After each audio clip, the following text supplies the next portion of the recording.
এই মুহূর্তে কসবার দিকে নজর রাখতে হচ্ছে, কারণ সেখানে দেহ উদ্ধারকে কেন্দ্র করে চাঞ্চল্য। রুবি মোড়ের কাছে দেহ উদ্ধার করা হয়েছে, এক ব্যক্তির দেহ পাওয়া গিয়েছে, দেহে আঘাতের চিহ্ন রয়েছে।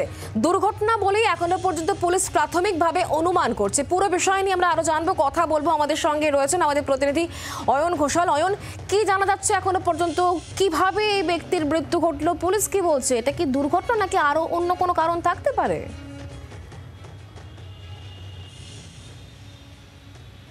অভিষিক্তা থেকে রুবি মোড়ে আসার দিকে, রুবি মোড় থেকে ঠিক 6টা মেট্রোর যে পিলার রয়েছে, এই মেট্রোর পিলার অতিক্রম করে যেখানে রাস্তাটা দুভাগে ভাগ হয়ে একটি সার্ভিস রোড এবং আরেকটি EM বাইপাস, ঠিক সেই সংযোগস্থলে এই 6 নম্বর পিলার, 136 নম্বর পিলার, তার ঠিক নিচে হঠাৎ করেই একজন যুবককে অচৈতন্য এবং রক্তাপ্লুত অবস্থায় রাস্তায় পড়ে থাকতে দেখেন কর্তব্যরত পেট্রোলিং ভ্যানে থাকা পুলিশ কর্মীরা।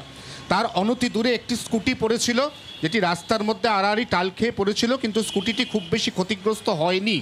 এই অবস্থায় প্রাথমিকভাবে পুলিশ মনে করছে এটি দুর্ঘটনা, কিন্তু তার পাশাপাশি এই ঘটনার নেপথ্যে অন্য কোনো কারণ রয়েছে কিনা সেটা খতিয়ে দেখার জন্য বা যাচাই করার জন্য পুলিশকে নির্ভর করতে হচ্ছে পারিপার্শ্বিক সাক্ষ্য প্রমাণের ওপরে।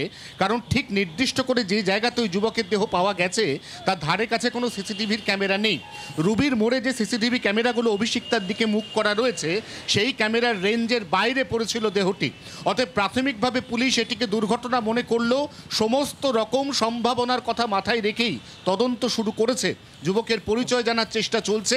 এখনো পর্যন্ত প্রাথমিকভাবে যা খবর, তাতে অন্য কোনো ফাউল প্লে রয়েছে বলে পুলিশ মনে করছে না। কিন্তু আবারও বলছি, যেহেতু পুলিশকে পুরোটাই অনুমানের উপর নির্ভর করে এই মুহূর্তে তদন্তে এগোতে হচ্ছে, অতএব সমস্ত সম্ভাবনার কথা জিইয়ে রেখে এই মুহূর্তে কসবা থানা এই দেহটি কার এবং কিভাবে এই দেহটি রাস্তায় পড়ে রইল এবং দেহে কেন এতগুলি আঘাতের চিহ্ন তা খতিয়ে দেখার কাজ শুরু করেছে।